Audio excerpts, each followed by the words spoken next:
C'est intéressant cette histoire de faire de la place. Moi, j'aimerais bien qu'on revienne un petit peu là-dessus Bien sûr. parce que parce qu'en fait, c'est aussi ce qu'on m'a dit. Donc, Mhm. je me reconnais là-dedans et je pense que du coup, vous qui nous regardez, on vous l'a peut-être dit aussi. Et c'est complexe aussi de faire de la place à Mm, quelque chose qui ne vient pas. Quand ça mm, fait des années qu'on attend, comment créer une place qui est une sorte de peut-être de vide. Alors c'est peut-être là où justement, peut-être que mm, c'est pas du vide et ça m'intéresse de vous entendre là-dessus. Euh, alors qu'on ne sait pas si quelque chose va arriver. mm. Ouais, c'est-à-dire que moi, quand il m'a dit ça, ma première réaction, ça a été forcément de quoi tu te mêles. Mais Mais c'est bien de euh, le poser ça aussi parce que c'est une ouais, réaction qu'on a toutes et on culpabilise avec cette et je réaction-là. crois que là où j'ai eu de la chance, c'est que je ne l'ai pas pris juste sur fait de la place à l'enfant. Mm. C'est-à-dire que c'est venu me confronter sur quelle place fais-tu à tes désirs, quels qu'ils soient. Euh, ou à force de suivre un schéma, ou voilà, c'est ça qu'il faut faire au boulot pour que ça se passe bien, c'est ça qu'il faut faire à la maison pour que ça se passe bien. Et dit, mais mon désir à moi le plus fondamental, celui qui est là au creux de mes tripes, quoi, que ce soit un enfant ou autre chose, je l'écoute comment? Et, euh, et je crois que se faire de la place, c'est bien de l'entendre de manière large. Parce que si c'est faire de la place à un enfant uniquement, ça peut être effectivement très culpabilisant. Ou alors, ça va devenir, on fait tout ce qu'il faut pour Une faire de la obsession. place à la maison, et ça va devenir de nouveau une obsession et quelque chose qui va nous crisper à nouveau ou encore plus. Et comme ça va pas arriver comme tout de suite, on va encore s'énerver en se disant c'est des conneries ou on n'en fait pas assez. Je pense qu'il faut lâcher la culpabilité. C'est facile à dire, hein, Mm. mais et peut-être que le verdict de la médecine occidentale m'a aidé à lâcher aussi, en me disant oh, youhou, de toute façon, c'est plus de ma responsabilité parce qu'on m'a dit que ça ne marcherait pas et que dans ce n'est plus de ma responsabilité, mon fils a trouvé sa place. Euh, Parce qu'il y a peut-être un endroit aussi où, et d'autres médecins indiens me l'ont dit plus tard quand je suis retournée en Inde, notamment dans l'Himalaya, avec une médecine tibétaine qui est très proche de la médecine indienne, qui m'a dit, mais Réjeanne, avoir un enfant, c'est aussi un karma. C'est-à-dire que toi, tu fais ce que tu peux. Ça vient pas. C'est pas forcément de ta responsabilité. Tu fais du mieux que tu peux. Et c'est aussi un enfant qui te choisit ou pas. Et si tu choisis pas, c'est que c'est pas son chemin de venir à toi et c'est pas ton chemin à toi de l'accueillir. Donc keep cool. Oui, fais du mieux que tu peux. Moi, ce gars-là m'a fait donner des conseils, notamment alimentaires ou de vie qui correspondaient un peu. Fais du sport, fais-toi masser, mange un peu plus chaud. J'étais végétarienne. Il me dit remange de la viande. Dans ton corps, il fait froid. Ça m'avait marqué.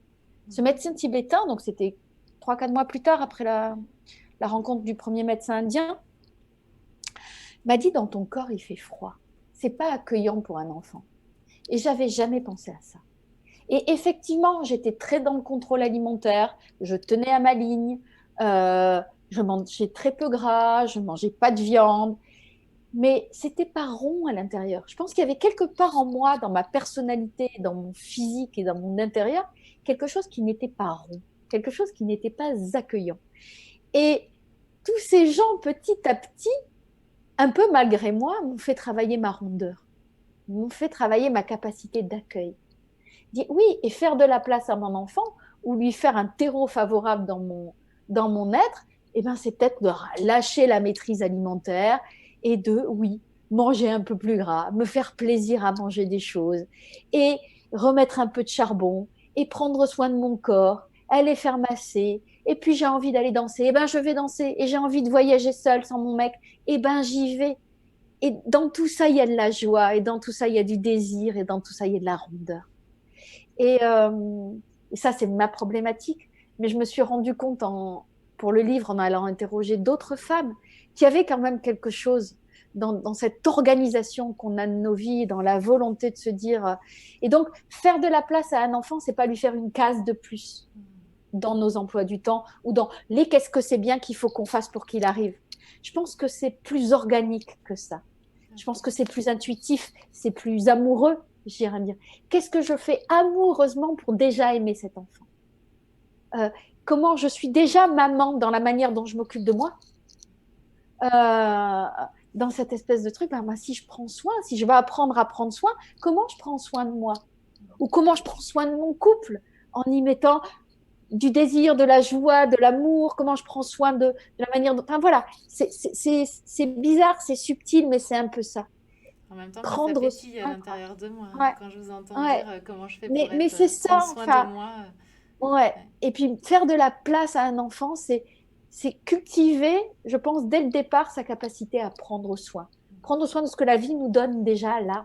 Et avec ça, avec cet amour, cette espèce d'émerveillement qui va être celui avec lequel on va regarder notre enfant quand il va arriver.